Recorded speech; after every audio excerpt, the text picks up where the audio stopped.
Welcome to class. I'm your host, Simon Jackson, and class starts right now.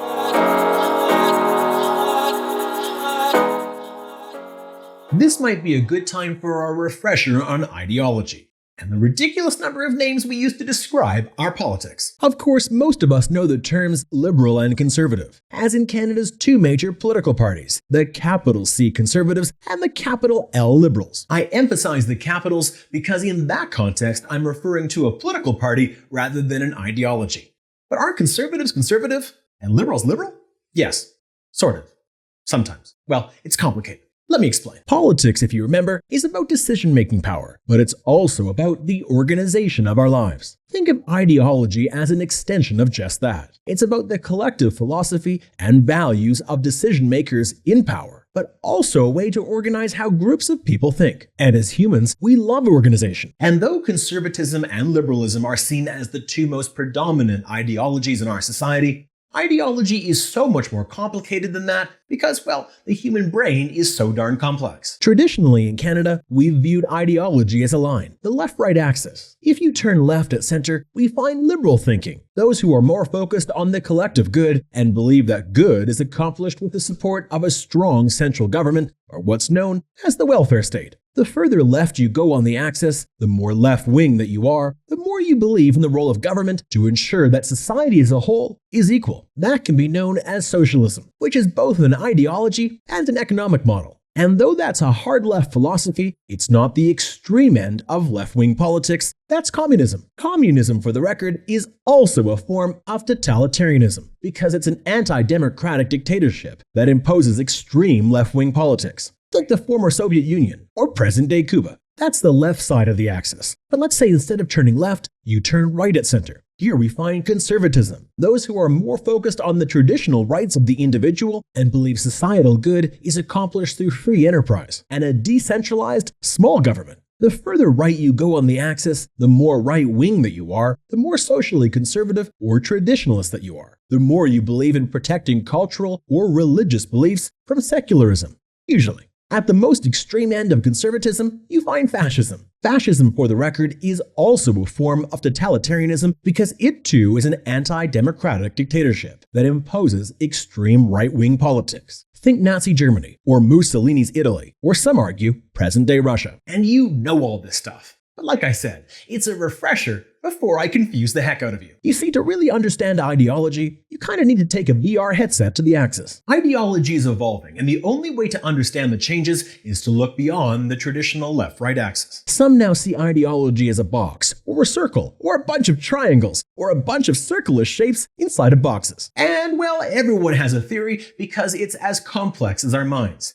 And you should explore all of them if you're curious, but here's what you need to know right now. In addition to left-wing, right-wing politics, there are those who believe in individualism, very little government interference, but aren't necessarily traditional conservatives. Why? Because this philosophy, what's known as libertarianism, protects individual rights over traditional cultural or religious beliefs. Libertarianism might embrace right-wing economics, no wealth redistribution here, but also includes some policies considered left-wing, like legalizing marijuana or gay rights, because it's all about individual choice. Make sense? Good. Because now we're moving on to globalists. This crowd believes in the global collective, aligning economic policies, like trade, everywhere to help everyone, which is kind of left-wing or progressive, but this philosophy also supports free trade, organizations like the World Trade Organization, as well as free markets and private enterprise. Or in other words, globalists support traditional conservative economic policy and organizations that the left has long opposed. Confusing. Even more confusing? Populism. Populists, in some ways, are anti-globalists, and most certainly anti-elites. They champion the rights of the individual over the rights of the state, but also the equality of individuals. And populism can materialize on the right, say anti-tax campaigns, or on the left, say wealth redistribution through higher wages for blue-collar workers, and yet still find common cause in being anti-government. Some argue that our ideological debates aren't left versus right anymore.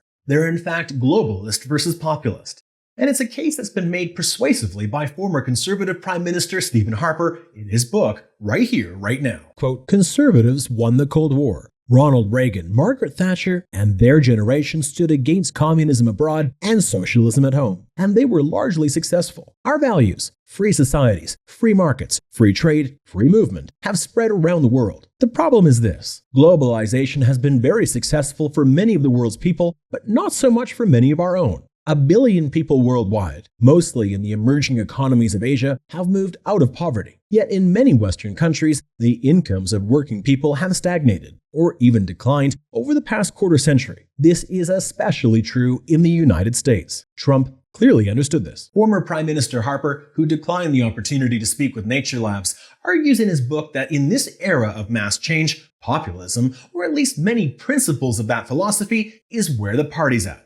And maybe you share his perspective, or maybe you don't. But he's not wrong in suggesting that our ideological alliances have morphed. How else to explain, say, US President Donald Trump, a conservative in theory, aligning with populism in his runs for office? Or how about former US President George W. Bush, also a conservative in theory, aligning with globalists, even if they're increasingly found outside of his Republican Party and inside the Democratic Party? It's messed up. I mean, literally, it's messing up how we've long organized our ideologies, our culture and values, because our political parties haven't totally caught up yet to our cultural changes. In Canada, the Conservatives can still be found on the conservative side of the political spectrum, but are increasingly embracing populist policies that appeal to voters of the NDP. That's right, the NDP, the pro-union, pro-worker rights, at least with some, socialism party. Why? See globalist versus populist above. But the NDP also has a quirk. Though they have been traditionally the party of blue-collar labor, that blue-collar labor tends to work in industries that are often seen to be anti-environment. Yet the NDP are also prioritizing environmental solutions that are left-wing in philosophy. That means what was a party of the rural working class. It was started, after all, as a farmer labor party by Tommy Douglas in Saskatchewan. It's now kind of a social justice environmentalist party. Even if environmental, social justice, and labor issues don't always play nicely together in the sandbox. And that's why you have the Green Party, which tries to provide a clear voice on the environment and aims to be multi-partisan, but often just ends up appearing to be another version of the NDP because, well, that's where the voters are. At least they think they are. Anyway, moving on. The Liberals traditionally have been less lowercase l liberal and more centrist on the political spectrum. But recently, the party once known for embracing the mushy middle is now tacking leftward, taking NDP-like positions on a range of issues. And maybe that's because Canada is tacking left as well, or maybe it's because the Liberal vote is more efficient this way. More efficient?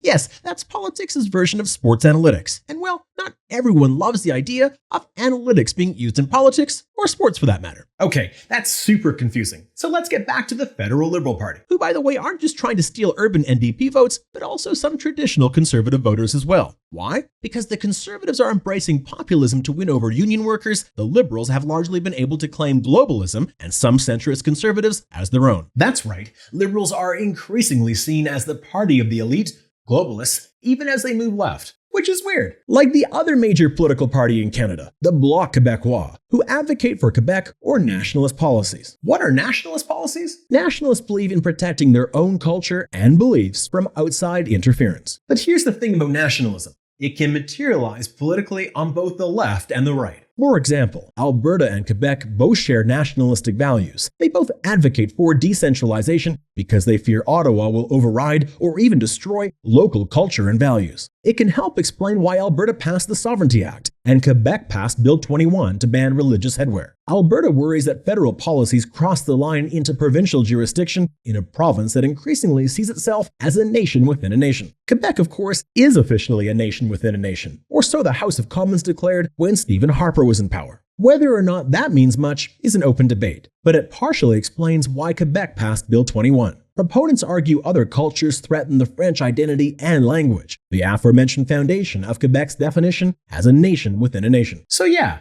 nationalism can be traditionally conservative, until you realize nationalism mostly stops at culture. That means Alberta can take nationalism and go further right, protecting individual rights and championing free enterprise, like the oil and gas industry. And also why Quebec can take nationalism and backtrack leftward, using government intervention to regulate or stop, say, pipelines that they think are a net negative to society. All of which is to say Alberta and Quebec, often seen to be political opposites and mortal enemies, actually share a similar philosophy, even if how they interpret that philosophy is different. It's why Quebec, who is seen to be largely progressive, doesn't vote as heavily for the Liberals, but rather for nationalist parties like the Bloc Québécois federally, or provincially, the Parti Québécois or Coalition Avenir Québec. It's also why Alberta, and increasingly the prairies as a whole, have a history of embracing parties and leaders of parties who are more conservative than the traditional federal conservative options. Think the once upon a time Social Credit, Reform, and Canadian Alliance parties, all of which were more populist and nationalistic than the former Progressive Conservative Party, once led by Kim Campbell. After the Canadian Alliance and Progressive Conservatives merged under Stephen Harper to unite the right, some, like centrist Red Tories, felt the party moved too far to the right, but others felt it failed to embrace far-right populist policies, leading some voters to switch to the upstart People's Party of Canada, a party that has more support in the prairies than anywhere else. Confused?